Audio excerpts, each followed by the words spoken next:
وقت جس جگہ بھی شہ مشرقین کا خود پرسا زہرا لیتی ہیں اس نور عین کا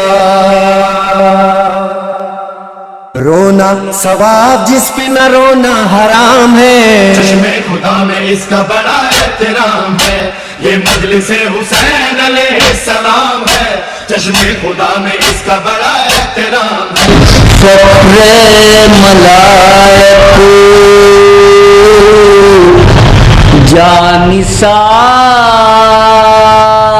جانثاران حسین کربلا میں گئے جو زیر دامان حسین یاوران شاہ بے کس کرتے تھے باہم یہ بات فخر ہے ہم کو کہ ہم ہیں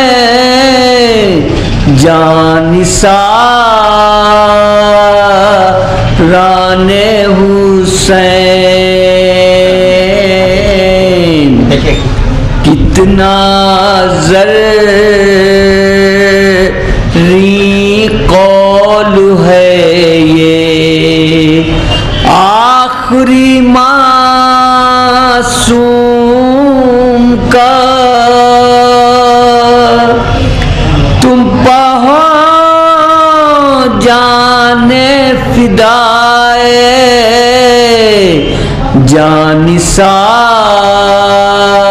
جانثاران حسین تم کو جینا ہے اگر تو باعمل بن کر جیو ناز سے پھر کہہ سکو ہم ہیں غلامان حسین کھایا کرتی ٹھوکریں انسانیت روز حشر بھول سکتا ہی نہیں سایہ احسان حسین معجزہ ہے یہ غم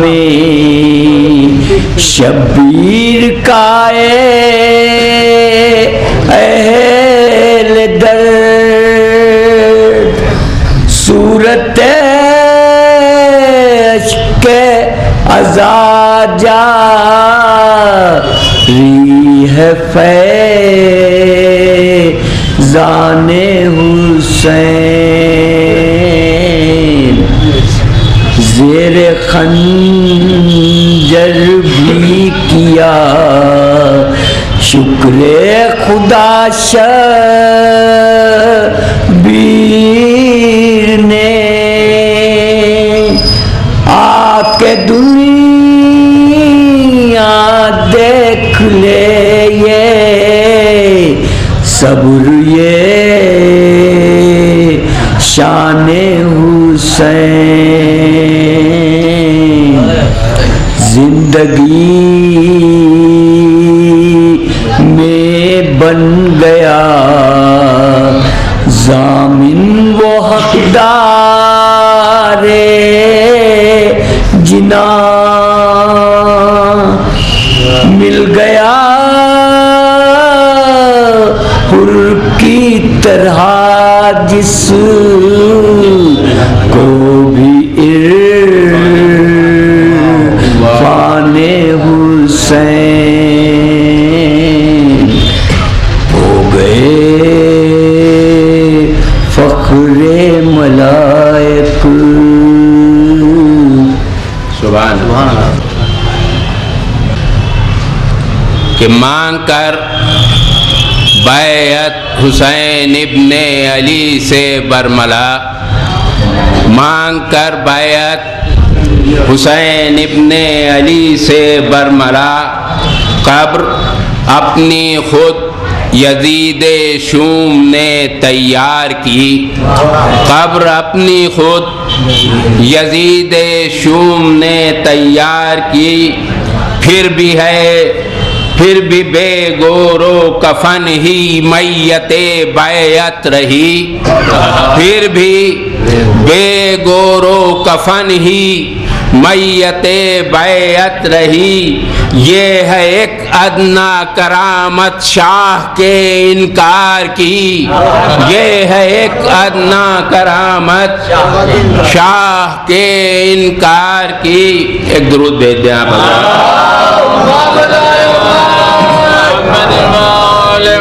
ایک سلام کے چند شعر مطلب چند شعر پیش کر رہا ہوں. جو اشک بار ہوئی چشم تر حسین کے بعد، جو اشک بار ہوئی چشم تر حسین کے بعد، غم حسین میں برسے گوہر حسین کے بعد، غم حسین میں برسے گوہر حسین کے بعد. اور یزیدیت نے اٹھایا جو سر حسین کے بعد، حسینیت ہوئی سینہ سے پر حسین کے بعد، حسینیت ہوئی سینہ سے پر حسین کے بعد. اور طلب نہ کر سکا بیعت یزید عابد سے، طلب نہ کر سکا بیعت یزید عابد سے. حسین بن گیا ان کا پسر حسین کے بعد، حسین بن گیا ان کا پسر حسین کے بعد. اور جوان بیٹے کے سینے سے کھینچ لی برچھی، جوان بیٹے کے سینے سے کھینچ لی برچھی. ہوا نہ ہوگا یہ قلب و جگر حسین کے بعد. اور یہ شعر کہ سنا پسر ہو لبوں پر ہو شکر رب قدیر، سنا پسر ہو لبوں پر ہو شکر رب قدیر. کرے گا کون یوں قصد سفر حسین کے بعد کرے. یہ شعر خاص طور سے ملاحظہ ہو کہ کسی نے مر کے بھی چھوڑا نہ ساتھ سرور کا. شعر ملاحظہ ہو کسی نے مر کے بھی چھوڑا نہ ساتھ سرور کا. حسین سے نہ چھٹے ہم سفر حسین کے بعد، حسین سے نہ چھٹے ہم سفر حسین کے بعد. اور شہید ہو گئے سرور سنا پر سر لے کر، شہید ہو گئے سرور سنا پر سر لے کر. ادون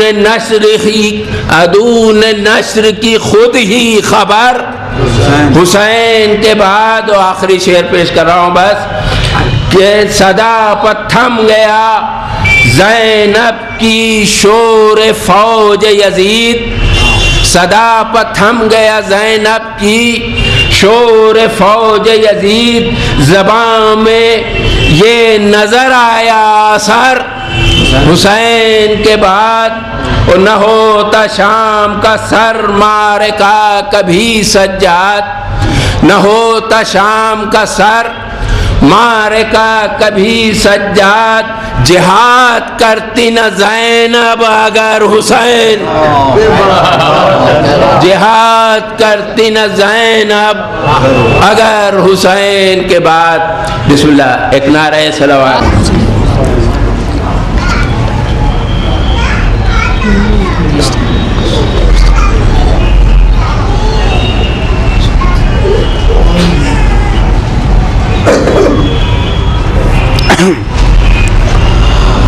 اعوذ باللہ من الشیطان اللعین الرجیم،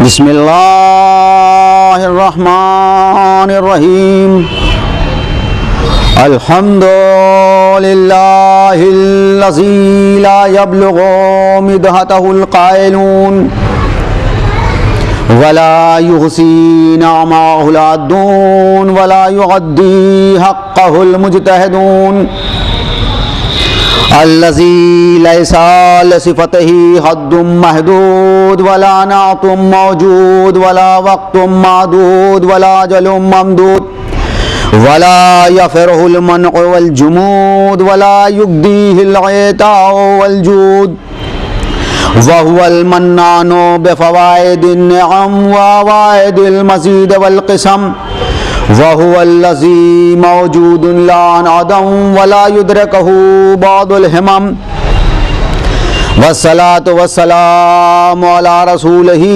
نبي الرحمة وإمام الأئمة وسراج الأمة المنتخب من طينة الكرم وسلالة المجد الأقدم وارسله بالدين المشهور والعلم المعصور والكتاب المستور والنور الساطع والضياء اللامع والأمر الصادق وهو نبيه رسول المسدد والمحمود الأحمد والمصطفى الأمجد بالقاسم محمد وآلہ الطیبین الطاہرین المعصومین المظلومین ولعنۃ اللہ علی اعدائہم اجمعین من یومنا ھذا الی یوم الدین اما بعد فقد قال اللہ سبحانہ تبارک و تعالی فی کتابہ المبین وہو اصدق الصادقین وقولہ الحق بسم اللہ الرحمن الرحیم یاسین والقرآن الحکیم انک لمن المرسلین علی صراط مستقیم صلوات بدی محمد۔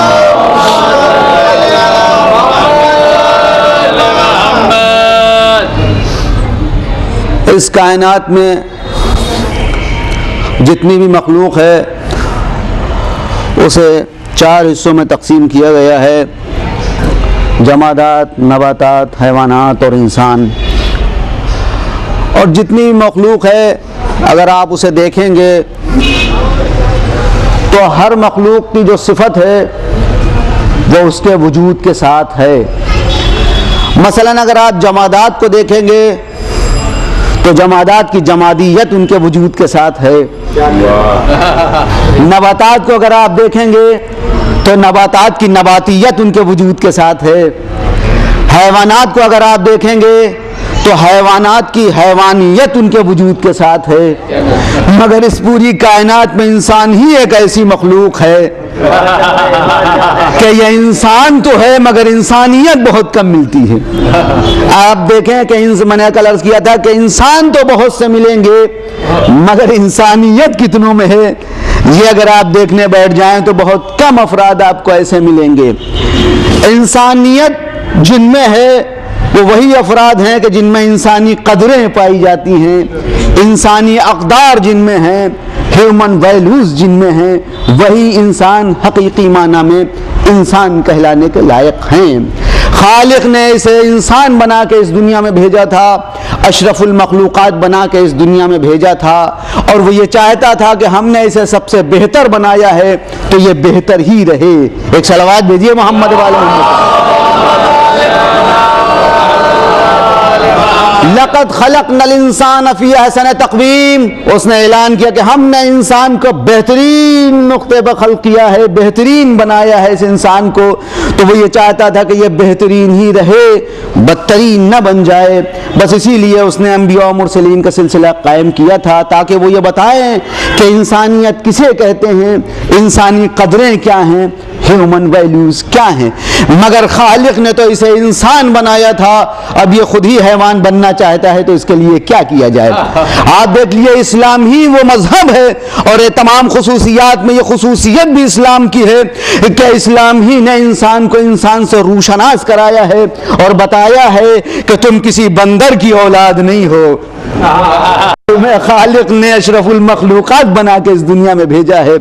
اب یہ اور بات ہے کہ خالق نے تو اسے اشرف المخلوقات بنا کے اس دنیا میں بھیجا تھا، مگر یہ حیوان ہی بننا چاہتا ہے، تو اس کے لیے کیا کیا جائے. آپ دیکھیں فلسفے اس کے لیے باقاعدہ گڑھے گئے اور بنائے گئے کہ یہ انسان پہلے تو انسان نہیں تھا، پہلے تو یہ بندر تھا، اور اس کے بعد اس کی کمر سیدھی ہو گئی، اس کی دم غائب ہو گئی، اس کے بال جسم سے ختم ہو گئے اور یہ انسان بن گیا. یعنی یہ کہنے والے نے، یہ بھی بیچارے نے نہ سوچا کہ آخر فطرت اور نیچر کی یہ عنایت دو ہی ایک بندروں تک کیوں محدود رہی.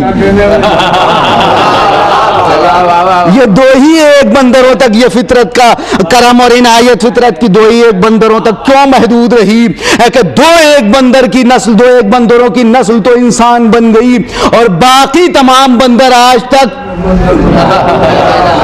تک بندر ہی بنے ہوئے ہیں، آج تک بندر ہی بنے ہوئے. اصل میں بات یہ ہے کہ ڈارون کے جد اعلیٰ کی کمر تو سیدھی ہو گئی مگر اس کی عقل میں کجی آ گئی، اس کی عقل میں کجی آ گئی. کمر تو سیدھی ہو گئی مگر عقل میں کجی آ گئی، اور اس نے یہ سوچنے کی بھی زحمت نہ کی ہے کہ اگر دو ایک بندر کی نسل انسان بن سکتی تھی تو ہزاروں سال گزرنے کے بعد تمام بندروں کو اب تک انسان ہو جانا چاہیے تھا. اصل میں یاد رکھیے کہ یہ خوب جانتے ہیں کہ اللہ نے ہمیں خلق کیا ہے، ہم کسی حیوان کی اولاد نہیں ہے، اس کی نسل میں نہیں ہے، اشرف المخلوقات بنا کے خالق نے بھیجا ہے. لیکن اگر ہم یہ مان لیں کہ خالق نے ہمیں انسان بنا کے بھیجا ہے اور اس کے وجود ہی کو تسلیم کر لیں تو پھر اس کے قانون کو بھی ماننا پڑے گا، اور جب اس کے قانون کو ماننا پڑے گا تو قانون میں بندشیں ہیں، یہ کرو یہ نہ کرو، do this and do not do this. Islam پابندی عائد کرتا ہے، دین پابندی عائد کرتا ہے، یہ کرو یہ نہ کرو. لہذا انہوں نے سوچا کہ ان جھمیلوں میں کون پڑے، بہتر یہ ہے کہ انسان بننے کے بجائے بندر ہی بنے رہو. صلوات بھیجیے محمد و آل محمد.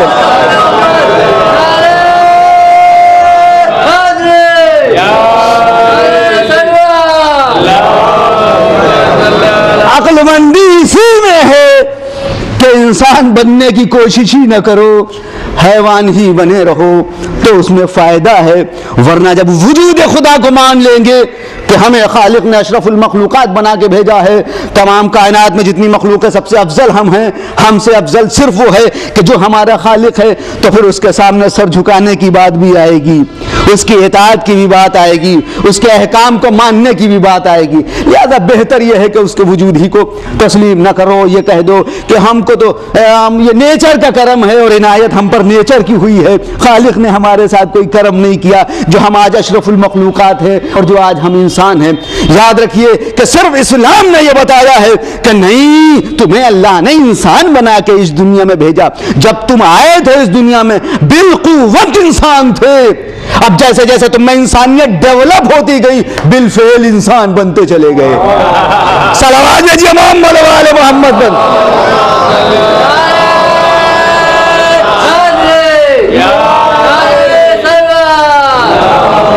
جب تم اس دنیا میں آئے تھے بالقوت انسان تھے، بالفعل انسان نہیں تھے.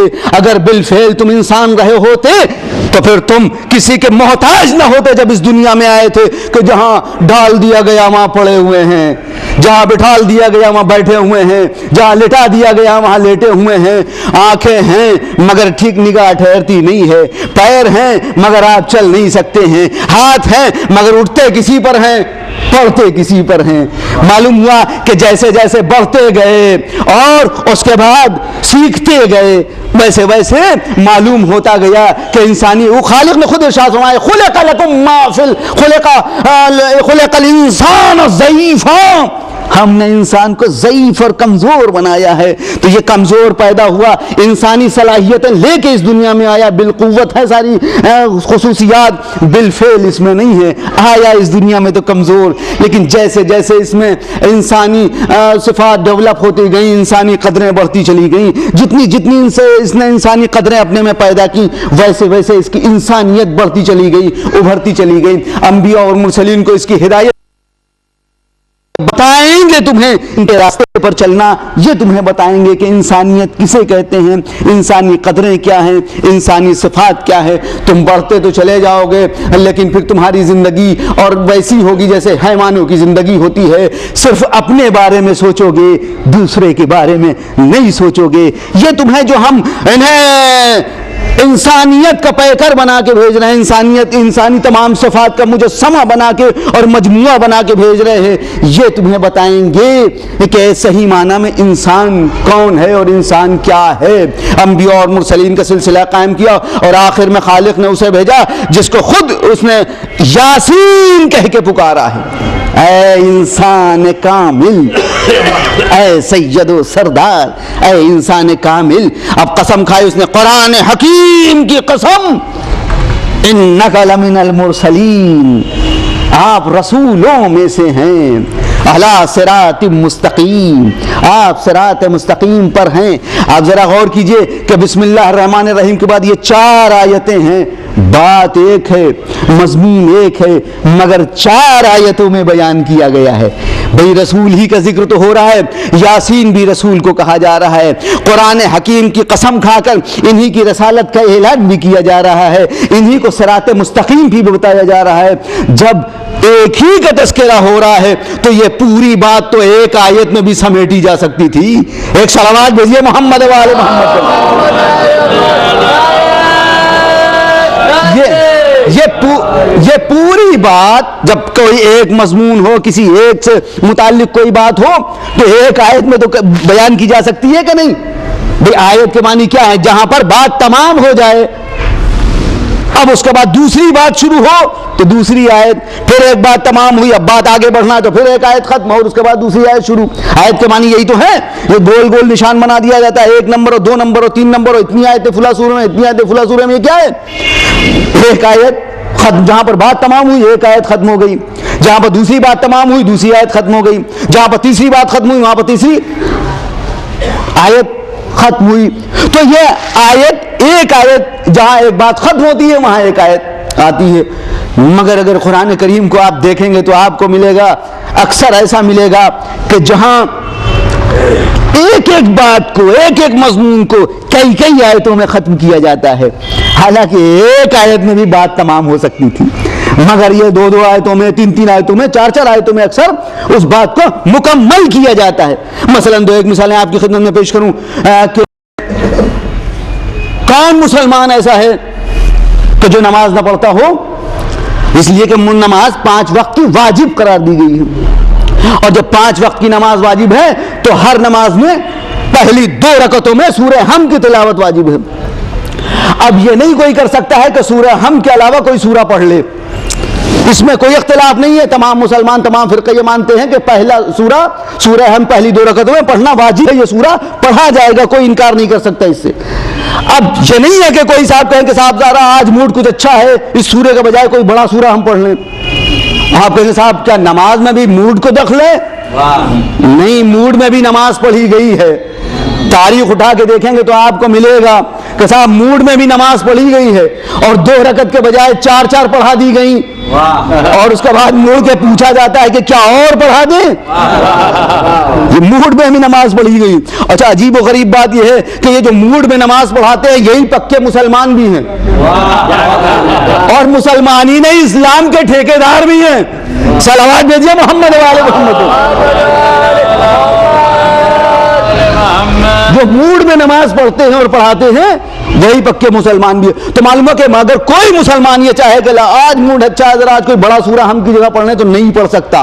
سورہ حمد کی تلاوت واجب ہے. اچھا آپ سورہ حمد پڑھے گا تو بسم اللہ الرحمن الرحیم کے بعد شروع کرے گا الحمدللہ رب العالمین الرحمن الرحیم مالک یوم الدین. اب یہاں تک اللہ کا تذکرہ ہو رہا ہے کہ نہیں؟ اب کیا اللہ کوئی اور ہے؟ عالمین کا رب کوئی اور ہے؟ رحمان کوئی اور ہے؟ رحیم کوئی اور ہے؟ مالک یوم الدین کوئی اور ہے؟ کہنی صاحب جو اللہ ہے وہی عالمین کا رب بھی ہے، وہی رحمان بھی ہے، وہی رحیم بھی ہے، وہی مالک یوم الدین بھی ہے.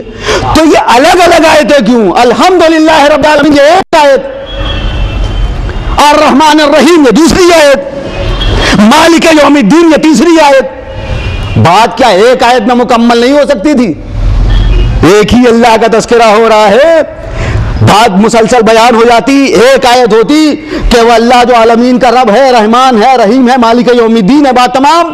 لیکن 3 آیتوں میں بیان کیا جاتا ہے الحمدللہ رب العالمین الرحمن الرحیم مالک یوم الدین. نہیں اور مثالیں مل جائیں گی. پڑھیے سورہ عصر، ارشاد اللہ بسم اللہ الرحمن الرحیم والعصر ایک آیت، ان الانسان لفی خسر دوسری آیت، الا الذین آمنوا وعملوا الصالحات وتواصوا بالحق وتواصوا بالصبر یہ تیسری آیت.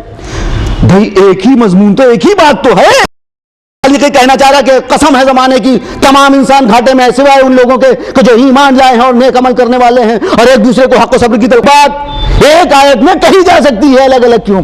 اس کے معنی یہ ہیں کہ بات اور مضمون تو ایک ہوتا ہے، لیکن کبھی کبھی اللہ کی مصلحت اس بات کی متقاضی ہوتی ہے کہ ٹکڑوں میں بات کو کہا جائے تاکہ یہ رکتا آگے بڑھے، رکتا ہوا آگے بڑھے. ٹکڑوں میں بات کہی جائے گی، ایک منزل پر رکے گا، ایک بات پر غور کرے گا، دوسری منزل پر رکے گا، دوسری بات پر غور کرے گا، پھر تیسری منزل پر رکے گا. پوری بات اس کے ذہن میں بیٹھ جائے گی، پوری بات اس کی ذہن میں بیٹھ جائے گی.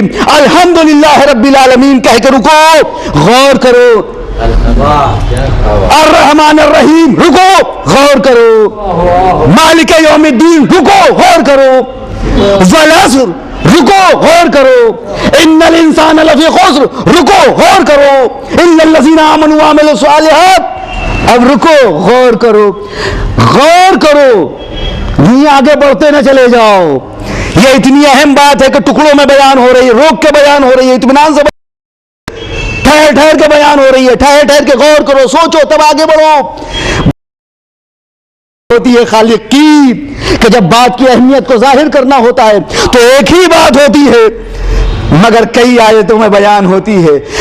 جن آیات کی تلاوت مسلسل کر رہا ہوں بات ایک ہے مگر کہتا ہے یاسین رکو، غور کرو. والقرآن الحکیم رکو، غور کرو. ایک صلوات بھیجیے محمد والے محمد.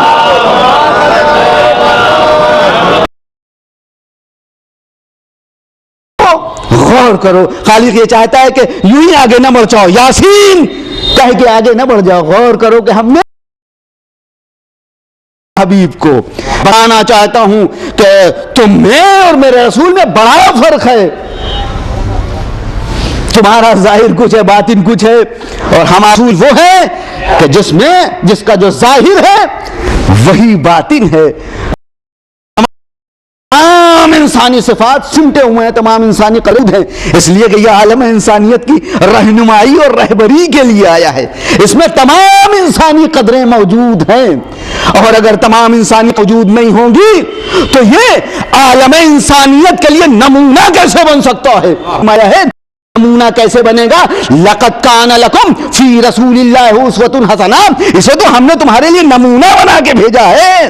لہذا اب اس میں اور تمام صفتیں نہیں ہوں گی، تمام صفتیں نہیں ہوں گی تو تمہیں کیسے معلوم ہوگا کہ انسانی قدریں کیا ہیں، انسانیت کسے کہتے ہیں؟ بس اسے دیکھتے چلے جاؤ اور سمجھتے چلے جاؤ کہ انسانیت کسے کہتے ہیں، انسانی قدریں کیا ہیں. جو یہ کہتا چلے اس کا اتباع کرتے چلے جاؤ. بس جو یہ کرے وہ تمہیں کرنا ہے. جس سے محبت کرے اس سے محبت انسانیت ہے، انسانیت ہے. جس کو دوش پر بٹھاؤ اس کے دل میں بٹھانا انسانیت ہے. جس کو بزم سے اٹھاؤ اسے دل سے نکالنا انسانیت ہے.